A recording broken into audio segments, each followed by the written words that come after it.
안녕하세요, 여러분. 저는 결혼 5년 차 두 아이의 엄마입니다.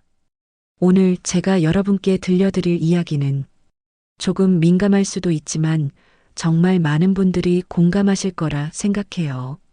바로 시아버지와의 관계에 관한 이야기입니다. 먼저 고백하자면 저는 남편보다 시아버지가 더 무섭습니다. 왜냐고요? 우리 집 초인종 소리는 딩동이 아니라 경보음이거든요. 여름밤 아이들 재우고 잠옷만 입고 딱 조용히 쉬려고 앉는 순간입니다. 띠리리링, 그 경보음 같은 초인종 소리가 울렸습니다. 또 오셨습니다. 밤 11시시든 새벽이든 상관없어요. 저희 집은 시아버님에게 거의 안방이나 다름없었습니다. 저희 시아버지는 저희 집에서 걸어서 5분 거리에 혼자 사세요. 남편 형제는 두 분인데 저희 남편이 둘째고요. 시어머니는 남편이 어렸을 때 돌아가셔서 시아버지가 평생 혼자 두 아들을 키우셨다고 해요. 시아버님은 혼자 두 아들을 키워낸 억척 같은 분입니다. 그래서 더 외롭고 더 힘들었을 거라는 건 알지만 며느리 입장에선 사실 참 버겁습니다. 걸어서 5분 거리라 자주 오실 수밖에 없다는 건 알지만 제가 낮잠을 한번 자려 하면 첫째 2살이고 둘째 임신했을 때는 하루에 3-4번씩 오셨습니다. 문틈 사이로 얘들잖아 하면서 고개만 쏙 내민 그 순간 제 심장은 덜컥 내려앉곤 했죠. 샤워 직후라 머리가 젖은 상태일 때도 있었고 가옷만 걸친 채 나와야 할 때도 있었어요. 저는 남편에게 늘 말하죠. 나 같은 며느리 없다. 이유는 말 안 해도 알지? 남편은 웃기만 합니다. 웃을 일이 아닌데요. 한여름 낮 애 하나 겨우 재우고 저도 샤워를 마친 뒤였어요. 시원한 집에서 잠깐이라도 쉬고 싶어서 거실 소파에 누웠는데 띠리리링, 그 경보음 같은 소리가 또 울렸어요. 문을 열어보니 시아버지셨죠. 아버님. 반갑게 맞이했지만 속으로는 솔직히 좀 당황스러웠어요. 그런데 이게 시작이었어요. 그날 이후로 거의 매일, 아니, 하루에도 몇 번씩 그 경보음이 울렸습니다. 아침에 한 번, 점심에 한 번, 저녁에 또 한 번. 마치 출석 도장 찍듯이 오셨어요. 근데 어느 날부터 뭔가 이상한 일들이 생기기 시작했어요. 분명히 초인종 소리를 듣지 못했는데 깜빡 졸다가 일어나 보면 거실에서 김치찌개 냄새가 나는 거예요. 내가 뭘 끓였나? 싶어서 주방에 가보면 싱크대에 숟가락 하나가 놓여 있더라고요. 제가 쓴 것도 아니고 설거지했던 것도 아닌데 말이에요. 처음엔 제가 잘못 본 건가 싶었어요. 육아에 지쳐서 정신이 없었으니까요. 근데 이런 일이 한두 번이 아니었어요. 어느 날은 분명 제가 치워둔 반찬통이 식탁 위에 나와 있었고 또 어느 날은 텔레비전 채널이 바뀌어 있더라고요. 혹시 내가 산후 우울증으로 기억이 오락가락하는 건가? 그런 생각까지 들었어요. 근데 결정적인 순간이 왔습니다. 어느 여름날 오후였어요. 첫째를 재우고 저도 거실 소파에서 눈을 붙였는데 갑자기 소리에 깨어났어요. 무슨 소리였냐면 텔레비전 볼륨을 줄이는 소리였어요. 리모컨 버튼 누르는 삑삑 소리가 들렸거든요. 눈을 뜨는 순간 저는 얼어붙었습니다. 거실 텔레비전 앞에 시아버지가 서 계셨어요. 리모컨을 들고 볼륨을 낮추시면서 아이고, 소리가 너무 크네 하고 혼잣말을 하시는 거예요. 아버님. 제가 놀라서 벌떡 일어나자 시아버지도 깜짝 놀라신 표정으로 아이고, 깼네. 소리가 커서 애 깰까봐 줄였다 하시며 웃으셨어요. 그 순간 제 머릿속에 퍼즐 조각들이 맞춰지기 시작했습니다. 김치찌개 냄새, 설명할 수 없던 집안의 작은 변화들, 그리고 지금 이 상황. 혹시 비밀번호를 알고 계신 건가? 그날 저는 아무 말도 하지 못했어요. 시아버지 앞에서 뭐라고 말을 꺼낼 수가 없었거든요. 그저 아, 네. 괜찮아요 하고 어색하게 웃을 수밖에 없었습니다. 그리고 며칠 후 저는 결심했어요. 비밀번호를 바꾸기로요. 남편한테도 말 안 하고 조용히 바꿨어요. 이제 좀 편하겠지. 안도의 한숨을 쉬었죠. 비밀번호를 바꾼 지 하루밖에 안 됐던 날이었어요. 저는 장을 보고 돌아와 현관 앞에서 멈춰 섰습니다. 문이 열려 있었습니다. 심장이 쿵 내려앉았어요. 도둑. 그 순간 온갖 생각이 머릿속을 스쳤어요. 손이 떨리면서도 천천히 문을 밀고 들어갔어요. 그리고 제가 본 것은 주방에서 라면을 끓여 드시고 계신 시아버지였습니다. 왔나? 마침 라면 끓였는데 같이 먹을래? 시아버지는 아무렇지 않게 웃으시며 말씀하셨어요. 마치 자기 집 주방에서 요리하듯 자연스럽게요. 저는 그 자리에 얼어붙었어요. 입술이 바들바들 떨렸어요. 아버님, 비밀번호를 어떻게? 어? 아, 그거? 시아버지가 면을 후루룩 드시며 말씀하셨어요. 네 남편이 바뀐 거 알려줬지. 혹시 몰라서래. 그 순간 제 머릿속이 하얘졌어요.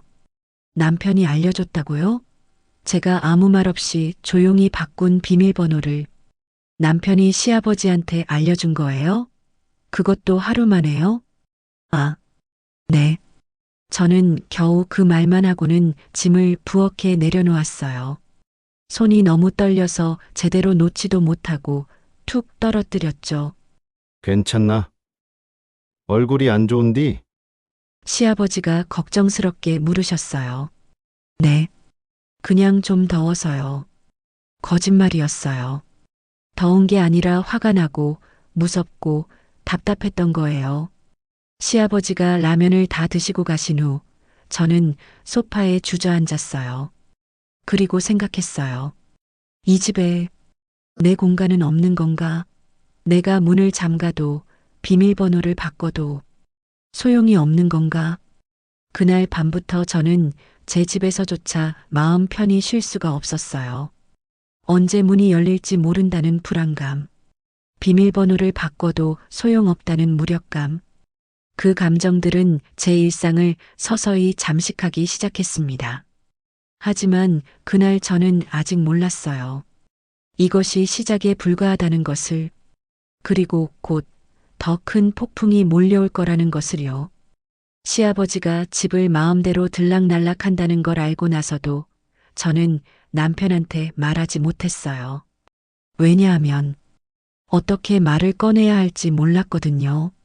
여보, 아버지가 우리 집 드나드시는 거 알아? 이렇게 말하면 남편이 응, 알지. 뭐 어때? 할 것 같았어요. 아니면 아버지 혼자 사시는데 그 정도는.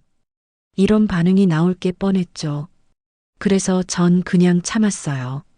참고 또 참았습니다. 그런데 문제는 그게 끝이 아니었다는 거예요. 첫째가 두 돌이 되고 제가 둘째를 임신했을 때였어요. 입덧이 정말 심했거든요. 아침에 일어나면 토하고 밤 냄새만 맡아도 속이 울렁거렸어요.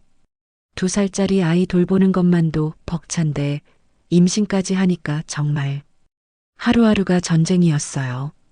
그때 저한테 가장 필요했던 건 뭐였을까요? 바로 쉼이었어요. 첫째가 낮잠 자는 그 짧은 시간, 저도 눈 좀 붙이고 싶었거든요. 근데 그게 쉽지 않았어요. 아이를 재우고 겨우 소파에 누우면 딩동, 초인종이 울렸어요. 문을 열면 시아버지셨죠. 자니? 깼네. 미안. 그냥 심심해서. 이렇게 말씀하시며 들어오시곤 했어요. 처음엔 하루에 한 번 정도였어요. 그런데 점점 횟수가 늘어났어요. 오전에 한 번, 점심 먹고 한 번, 오후에 또 한 번. 심할 땐 하루에 4번씩 오실 때도 있었어요. 정말 말 그대로 출석 도장 찍듯이 오셨던 거죠. 아버님, 오늘은 제가 좀 몸이 안 좋아서 조심스럽게 말씀드려도 아이고, 그래. 그럼 내가 죽 하나 끓여줄까? 하시며 주방으로 가시는 거예요. 거절을 거절로 받아들이지 않으시는 거죠. 가끔은 그냥 문을 여시고 들어오셨어요. 초인종도 안 누르시고요. 아이고, 자나 봤더니 자고 있네. 조용히 들어왔다 하시며 웃으셨어요. 근데 전 그게 너무 무서웠어요. 제 집인데 제가 문을 잠그고 있어도 누군가 마음대로 열고 들어올 수 있다는 게 어느 날은 샤워하고 나왔는데 거실에 시아버지가 앉아 계신 거예요.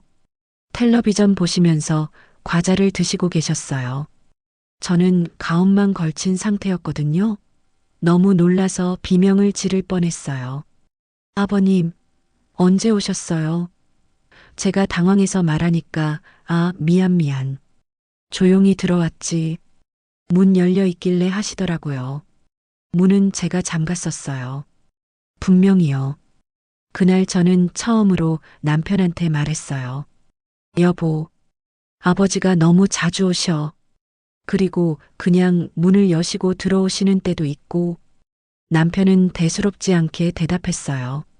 아, 그래? 아버지 혼자 사시니까 심심하신가 보지. 좀 참아줘. 우리밖에 없잖아. 그 말을 듣는 순간 제 가슴이 답답했어요. 참으라고? 내가 지금까지 얼마나 참았는데? 하지만 또 말을 삼켰어요. 남편한테 미운 며느리로 보이고 싶지 않았거든요. 그렇게 또 몇 달이 지났어요. 임신 후기에 접어들면서 제 몸은 더 힘들어졌고 시아버지의 방문은 더 잦아졌어요. 저는 그때 깨달았어요.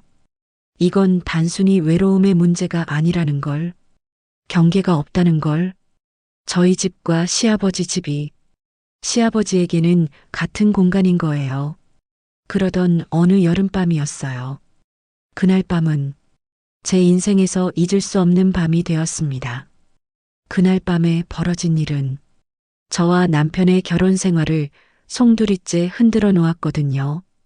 임신 8개월 차 불어난 배를 이끌고 첫째를 겨우 재웠어요.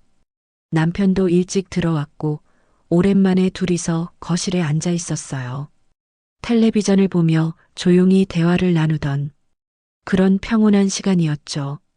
근데 갑자기 드르륵 현관문이 열리는 소리가 들렸어요. 초인종 소리도 없었어요. 노크도 없었고요. 그냥 도어락으로 문을 여는 소리. 저와 남편은 동시에 현관 쪽을 쳐다봤어요. 그리고 우리는 봤습니다. 시아버지가 신발을 털며 집 안으로 들어오시는 모습을요. 손에는 라면 2봉지가 들려 있었어요. 있네? 라면 좀 끓여라. 갑자기 라면이 땡기더라. 시아버지는 환하게 웃으시며 말씀하셨어요. 마치 자기 집에 온 것처럼 자연스럽게요. 그 순간 지금까지 쌓아왔던 참을성, 이해심, 며느리로서의 인내, 그 모든 게 한순간에 무너졌습니다. 저는 천천히 일어났어요. 임신 8개월 차에 무거운 몸을 일으키면서 제 목소리가 떨리는 걸 느꼈어요. 아버님, 말을 시작하려는데 목이 메었어요. 이 시간에는 좀 미리 연락을 주시면 안 될까요? 그 말이 나오는 순간 거실의 공기가 얼어붙었어요. 시아버지의 표정이 굳어졌고 남편은 제 쪽을 놀란 눈으로 쳐다봤어요. 저도 제가 이런 말을 할 줄 몰랐거든요. 하지만 더 이상은, 정말 더 이상은 참을 수가 없었어요. 뭐? 연락. 시아버지의 목소리가 낮아졌어요. 내가 아들 집에 오는데 연락을 해야 돼. 내가 지금 남의 집에 온 거야? 아니에요. 그게 아니라 제가 급하게 말을 이으려고 했는데 바로 남편한테 억울하다는 듯이 말씀하셨어요. 야, 내 마누라가 나보고 들어오지도 말라고 한다. 연락하고 오래. 내가 지금 무슨 손님이냐? 내가 뭐 도둑질하러 왔나? 저는 그 순간 너무 억울했어요. 제가 그런 말을 한 게 아닌데, 단지 밤늦은 시간에는 미리 연락을 달라고 한 건데, 왜 이렇게까지 되는 걸까요? 아버지, 그게 아니라. 남편이 말하려고 했지만, 시아버지는 이미 현관문을 열고 나가고 계셨어요. 됐다. 됐어. 나 이제 안 올게. 편하게 살아라. 문이 쾅 하고 닫혔어요. 고요한 정적이 흘렀어요. 저와 남편 둘만 남은 거실에서 서로를 바라봤어요. 남편의 얼굴에는 실망과 분노가 섞여 있었어요. 당신 왜 그랬어? 남편이 조용히 물었어요. 아버지가 얼마나 외로우신데 그깟 라면 하나 끓여드리는 게 그렇게 힘들었어? 그 말을 듣는 순간 제 안에서 뭔가 폭발했어요. 그깟 라면 하나? 제 목소리가 커졌어요. 당신이 뭘 알아? 내가 지금까지 얼마나 참았는지. 하루에 4번씩 오시는 것도 참았어. 초인종도 안 누르고 들어오시는 것도 참았어. 내가 샤워하고 나왔는데 거실에 앉아 계신 것도 참았다고. 그래도 아버지잖아. 남편도 목소리를 높였어요. 아버지가 우리한테 뭘 잘못했다고 그래? 혼자 사시는데 아들 보고 싶어서 오시는 게 그렇게 큰 잘못이야? 잘못이 아니라 방식의 문제라고. 저도 지지 않았어요. 비밀번호를 어떻게 아시고 그냥 오시는 게 문제지. 연락하고 오시라고 몇 번이나 말씀드렸다고. 남편이 잠시 말을 멈췄어요. 그리고 작게 말했어요. 내가 알려드렸어. 결혼하고 얼마 안 됐을 때 그 순간 저는 배신감을 느꼈어요. 뭐, 나한테 왜 말 안 했어? 말하면 당신이 싫어할 것 같아서. 남편이 고개를 돌렸어요. 아버지 혼자 사시는데 혹시라도 응급 상황 생기면 어떡해? 비밀번호라도 알고 있으면 서로 좋잖아. 응급 상황? 저는 웃음이 나왔어요. 쓴웃음이었지만요. 응급 상황 때문에 하루에 4번씩 오시는 거야? 라면 먹고 싶어서 밤 10시에 들어오시는 게 응급 상황이야? 당신은 남편의 목소리가 떨렸어요. 당신은 왜 이렇게 냉정해? 아버지가 얼마나 힘들게 우리를 키우셨는데 조금 불편한 거 참는 게 그렇게 힘들어? 나도 사람이야. 제 목소리가 터져 나왔어요. 나도 내 공간이 필요하고 내 사생활이 필요하다고. 당신 아버지만 외로운 게 아니야. 나도 임신해서 힘들고 애 키우느라 지쳐 있어. 근데 내가 쉬고 싶을 때마다 누가 들어온다는 게 얼마나 무서운지 알아? 그럼 어쩌라고? 남편도 소리쳤어요. 아버지 보고 오지 말라고 할까? 당신 편하자고 아버지를 외롭게 내버려 두라고? 나는 오지 말라고 한 적 없어. 저도 질 수 없었어요. 연락만 하고 오시라고 했지. 마음대로 들어오시는 게 문제라고 했지. 왜 내 말은 하나도 안 들려? 우리는 그날 밤 결혼하고 처음으로 목소리를 높이며 싸웠어요. 아니, 싸움이라고 하기도 뭐한 게 서로의 말이 전혀 통하지 않았거든요. 남편은 아버지 편이었고 저는 그냥 제 마음을 이해받고 싶었을 뿐인데 결국 남편은 화가 난 채로 먼저 방으로 들어갔어요. 문을 닫으며 마지막으로 한마디 했어요. 당신이 내일 아버지한테 사과해. 내가 대신 할 수는 없어. 저는 거실에 혼자 남았어요. 배가 무거워서 일어나기도 힘든 몸으로 소파에 앉아 눈물을 흘렸어요. 내가 잘못한 걸까? 며느리로서 부족한 걸까? 그런 생각들이 머릿속을 가득 채웠어요. 그날 밤 이후 우리 집에는 이상한 침묵이 흘렀어요. 남편과 저는 서로 말을 아껴가며 지냈고 시아버지는 정말로 오시지 않았어요. 처음 며칠은 솔직히 편했어요. 초인종이 안 울리니까 낮잠도 푹 잘 수 있었고 집에서 편하게 지낼 수 있었거든요. 근데 일주일이 지나고 2주가 지나자 이상한 느낌이 들기 시작했어요. 시아버지는 삐지시면 오히려 더 자주 오시는 분이었거든요. 근데 이렇게 조용한 건 뭔가 이상했어요. 남편도 말했어요. 아버지랑 요즘 통화가 잘 안 돼. 전화해도 안 받으시고. 그리고 3주째 되던 날 남편이 급하게 연락이 왔어요. 직장에서 온 전화였는데 목소리가 떨리고 있었어요. 여보, 아버지가 병원에 계시대. 남편의 전화를 받고 저는 급하게 첫째를 친정에 맡기고 병원으로 향했어요. 임신 8개월의 배를 안고 택시를 타고 가는 내내 가슴이 두근거렸어요. 걱정 반, 죄책감 반. 복잡한 감정이 뒤섞여 있었거든요. 내가 너무 심하게 말한 걸까? 혹시 아버님이 충격받으셔서 쓰러지신 건 아닐까?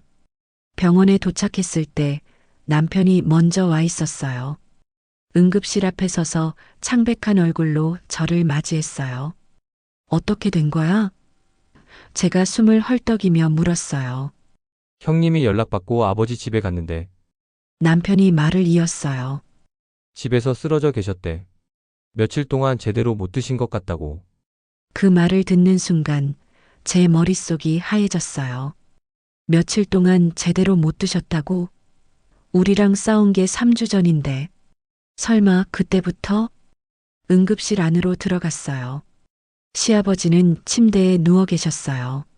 수액을 맞고 계셨는데 얼굴이 제가 기억하는 것보다 훨씬 야위어 보였어요.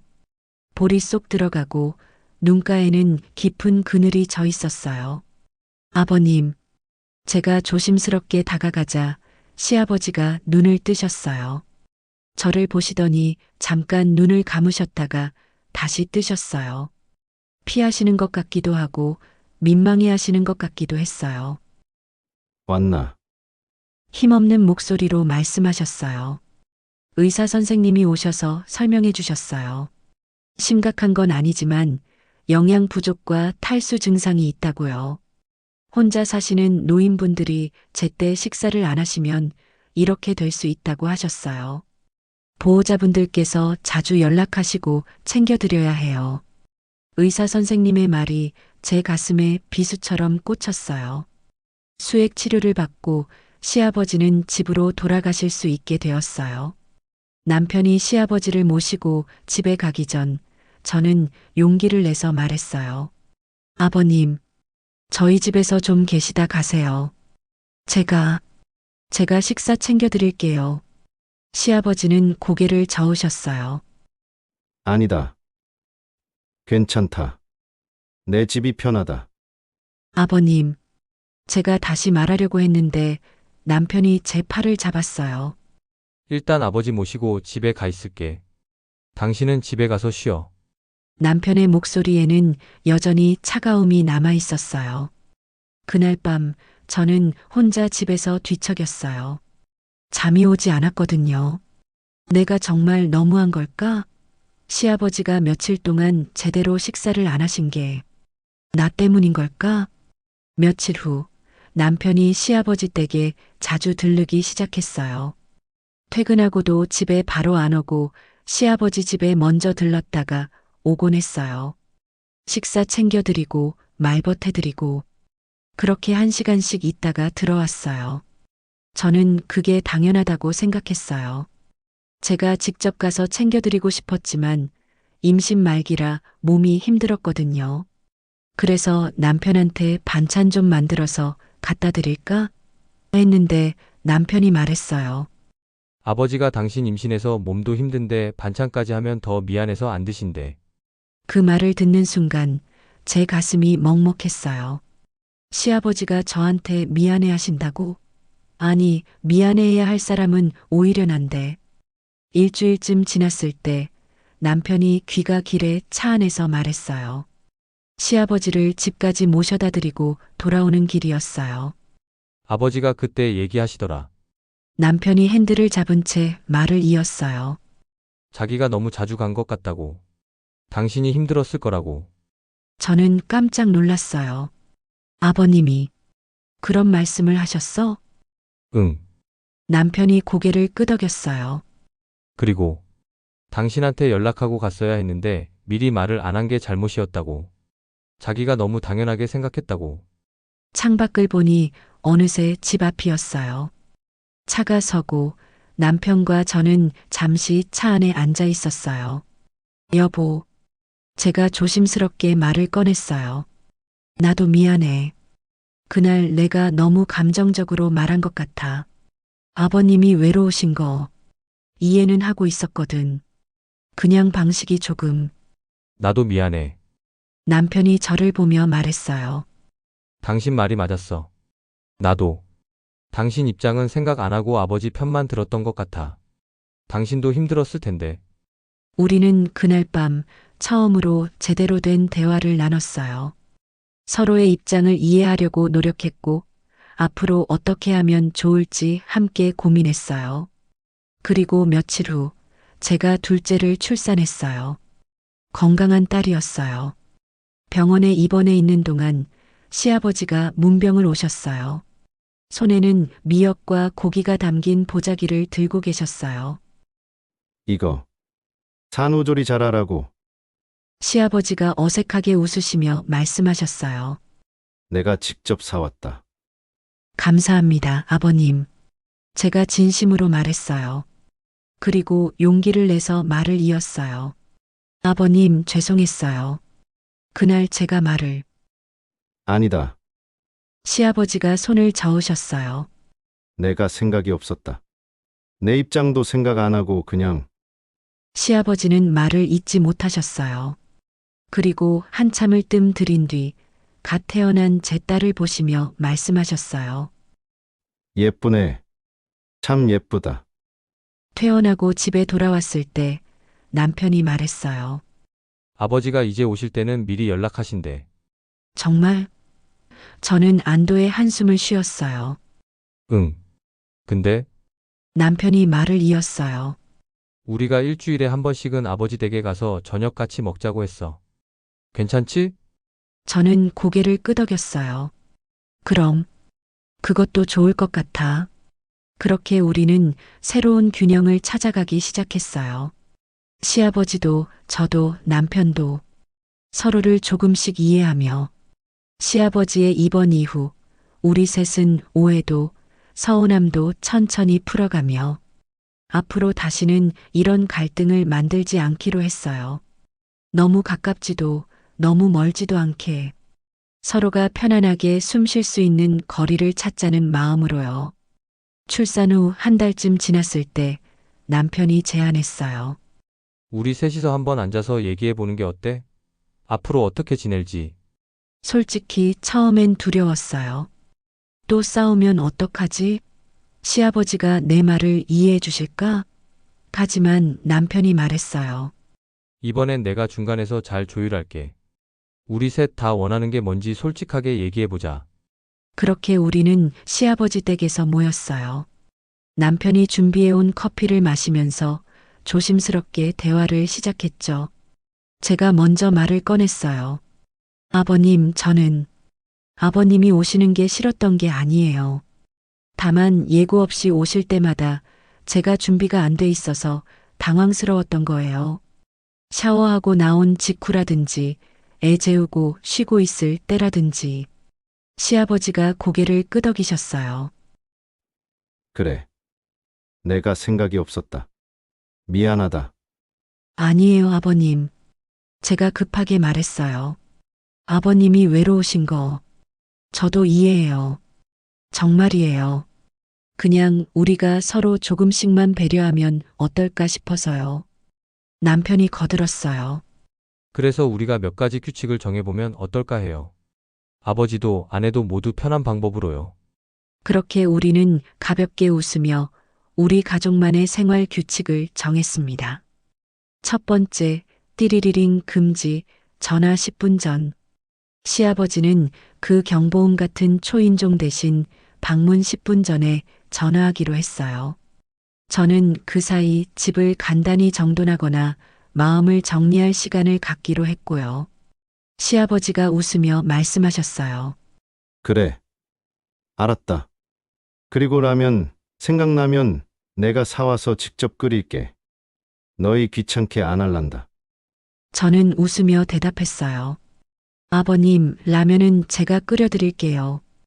대신 미리 연락 주세요. 두 번째, 비밀번호는 응급용으로만. 남편이 정중히 말씀드렸어요. 아버지, 비밀번호는 정말 급할 때, 응급 상황일 때만 쓰시면 안 될까요?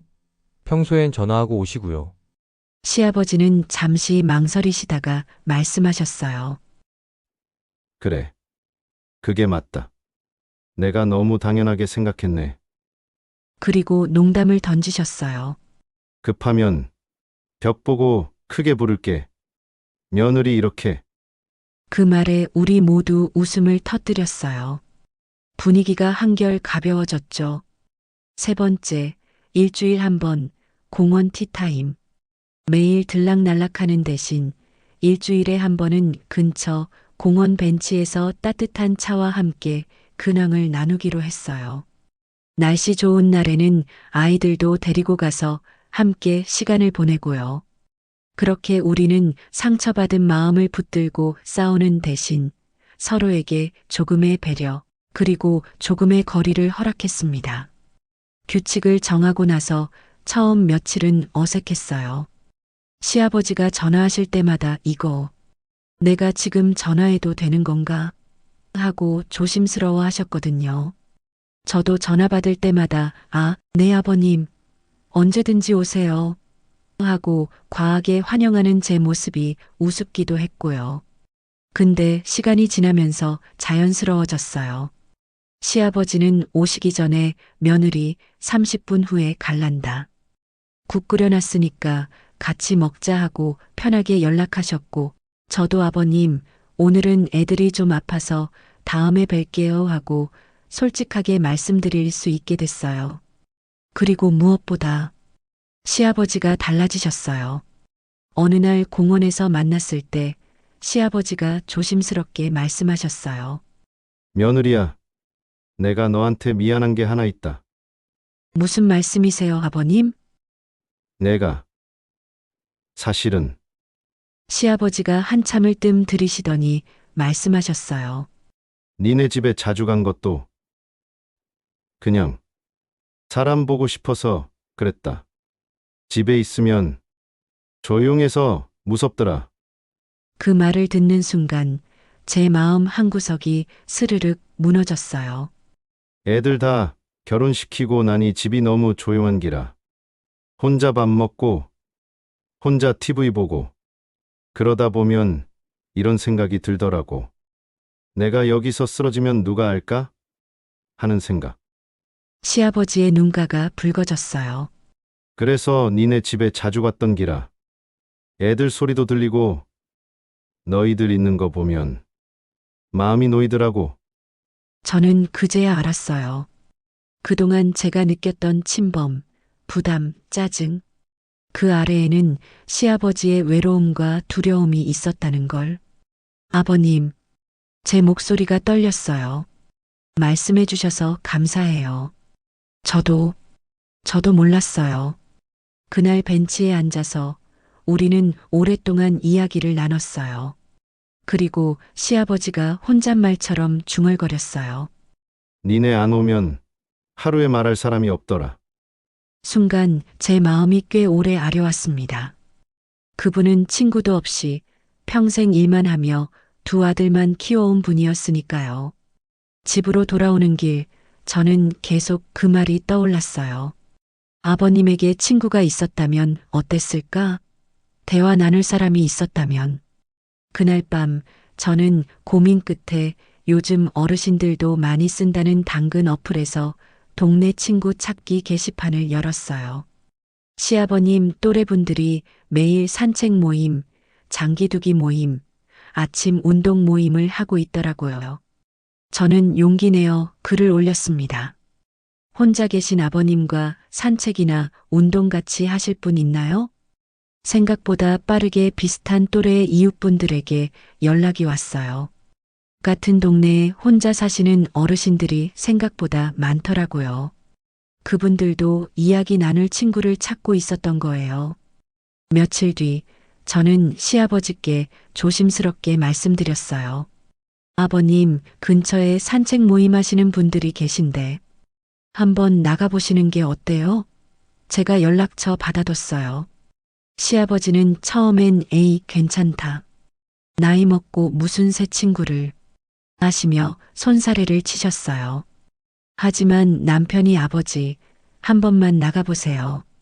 안 맞으면 안 나가시면 되잖아요. 하고 설득했고, 결국 시아버지는 마지못해 공원으로 나가셨어요.